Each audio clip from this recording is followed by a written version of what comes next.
बात का युग कैसा होगा। दोस्तों, हमारे हिंदू धर्म में 4 युग बताए गए हैं: सतयुग, त्रेता, द्वापर और कलयुग।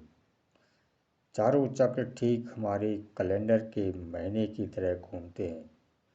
जिस प्रकार पहले महीने के बाद दूसरा और 12 महीने के बाद फिर से पहला महीना आता है, उसी प्रकार घड़ी में 12 बजने के बाद एक बार फिर से 1 बज जाता है। वर्तमान युग कलयुग है, जिसमें मनुष्य का मन असंतोष से भरा हुआ है और धर्म सिर्फ नाम का रह गया है।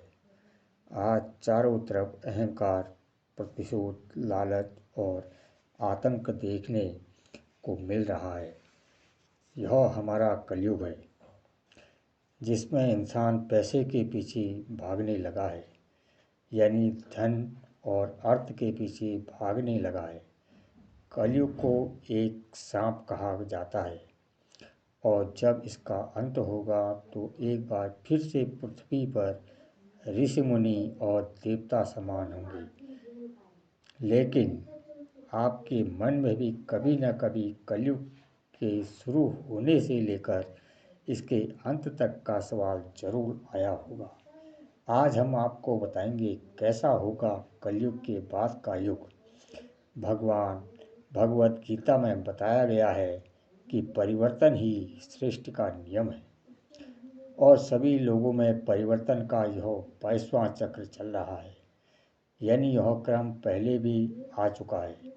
जिस तरह मरने के बाद हमारी आत्मा शरीर से निकलकर दूसरा रूप धारण कर लेती है, दिन के बाद रात होती है और ऋतु में समय के साथ बदलाव होता है, ठीक वैसे ही एक निर्धारित कालखंड के बाद एक सृष्टि में युग का परिवर्तन होता है।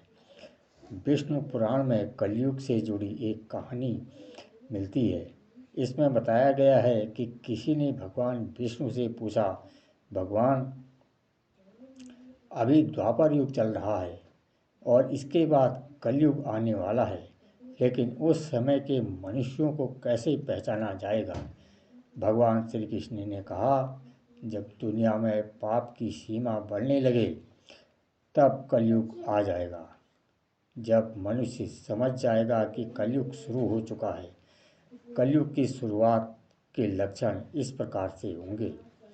कलयुग की शुरुआत स्त्रियों के बालों से होगी। इस युग में जहाँ स्त्रियाँ अपने बालों को अपना आभूषण मानती थी, वहीं कलयुग में यही स्त्री इन्हें कटवाना शुरू कर देंगी। सभी स्त्री पुरुष सुंदर दिखने के लिए बालों को रंगना शुरू कर देंगे। हर कोई अपनी उम्र छुपाना चाहेगा। जब कोई बेटा अपने बाप पर हाथ उठाए तो समझ लेना कि कलयुग की शुरुआत हो चुकी है। जब हर घर में लड़ाई झगड़े होने लगें तब कलयुग अपने चरम पर पहुंच जाएगा। जब पाप और अधर्म अपने चरम पर पहुंचेंगे तब भगवान विष्णु काल की अवतार लेकर कलयुग का अंत करेंगे और एक नए युग की शुरुआत होगी। कलयुग की अवधि और समाप्ति इस प्रकार से बताई गई है। कलयुग का अंत 4,32,000 वर्ष से लंबा है। इसकी शुरुआत 3,102 ईस्वी पूर्व हुई थी। अभी तक केवल 5,121 वर्ष बीते हैं, यानी 4,26,879 वर्ष अभी बाकी हैं। कलयुग के अंत के लक्षण कैसे होंगे? कैसे पता करेंगे कि कलयुग का अंत अब निकट आ गया है? तो पुराणों में इसका भी वर्णन किया गया है। मनुष्य की आयु घटकर 12 वर्ष रह जाएगी। नदियाँ सूख जाएंगी। पूजा पाठ केवल दिखाने के लिए होगा। गाय दूध नहीं देगी। बेटियाँ असुरक्षित होंगी। बाप बेटी का कोई संबंध नहीं होगा। भाई अपने भाई के खून के प्यासे हो जाएंगे।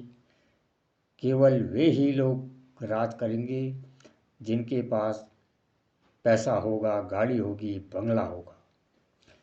कलयुग का अंत और काल की अवतार किस प्रकार होगा यह भी बताया गया है।